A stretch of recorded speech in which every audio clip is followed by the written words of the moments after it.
Our Hotspots magazine will celebrate 39 years this fall. It has been documenting the LGBTQ plus lifestyle and is the inspiration of our Hotspots queer entertainment this week. Sponsored by the Broward Center for the Performing Arts. In the LGBTQ plus community, we always make jokes about size matters. Well, when it comes to Broward Center, size does matter. The Broward Center is the destination of choice for LGBTQ plus South Florida for spectacular entertainment in a large variety of performance venues. Broward Center ranks among the top 10 most visited theaters in the world, presenting more than 700 performances a year to more than 700,000 patrons.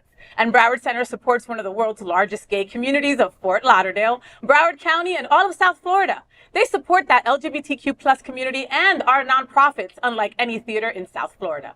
We're excited to tell you about upcoming shows. And did you know that surveys show that the LGBTQ plus community participates in live theater performances 2.5 times more often than our straight counterparts? Of course. Duh. And that's why they are the sponsor of Hotspots Queer Entertainment. This week, the Boulet Brothers Dragula is finally coming back for its highly anticipated 5th season, setting a premiere date for Tuesday, October 31st on Shudder and AMC+.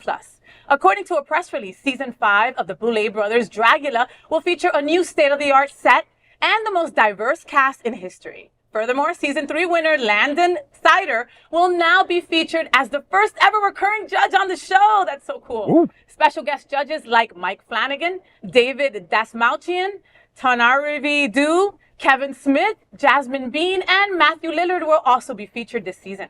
The Hotspots Queer Entertainment is the Boulet Brothers Dragula season 5 premieres this Halloween. Is there space for Is there space in the world for creepy drag? Yeah, sure. Why not? Of course. Did you guys watch Dragula? Did anybody watch Dragula? First two The seasons. first season I watched. I didn't Free watch ones. the rest of it. Well, the thing is, it's like when it starts, it's like very low budget.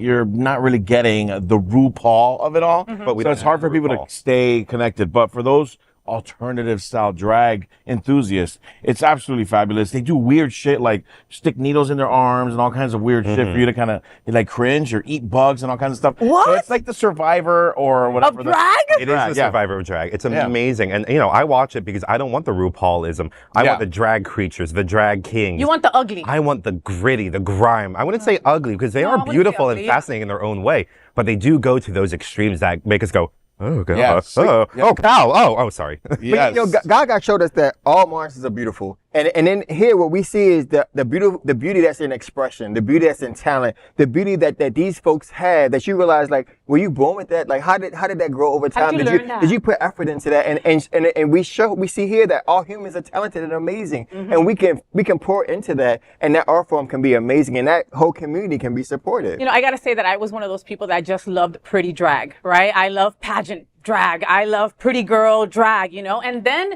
I saw Evie Oddly, right? In Drag Race. And my first reaction was like, and then all of a sudden I was like, oh my God, I'm blown away by how amazing you are, how you take these challenges and you make them your own. And it's not all just prettiness about it. Remember Sharon Needles also? También. Because I feel like that was like one of the Yes. first times we were introduced to scary drag, really, and seeing how she presented herself in that manner, which I think is really cool. Yeah. It's not even scary because Fantasia Royale Gaga is Yeah. now a contestant, and she's not really scary looking, but she is definitely alternative, or she's kind of like out there, where she's proportionately different from others, and that's going to work well for her on the show. Her personality works well.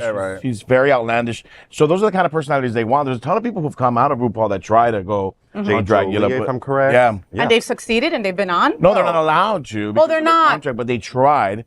And there's people who have come on that are no longer allowed to be on RuPaul. But they are still as successful, like Meatball, who has Sloppy Seconds, the podcast is doing really, really well, and has one of the most famous drag shows in LA.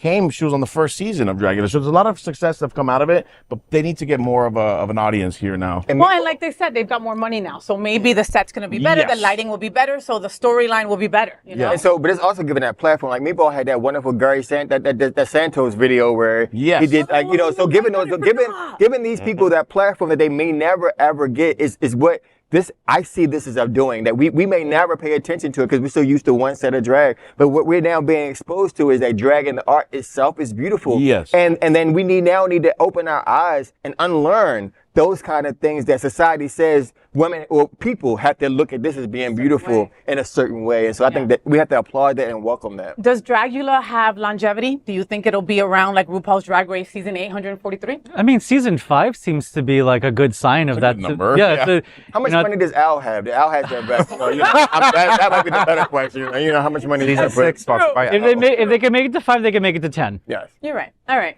And speaking of hotspots queer entertainment, here's a quick glimpse of the venues that are part of the Broward Center. Take a look around these streets.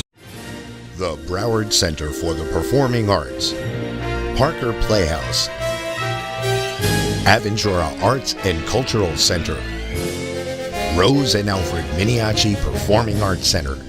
4 venues that together bring a wealth of excitement to our community through the performing arts.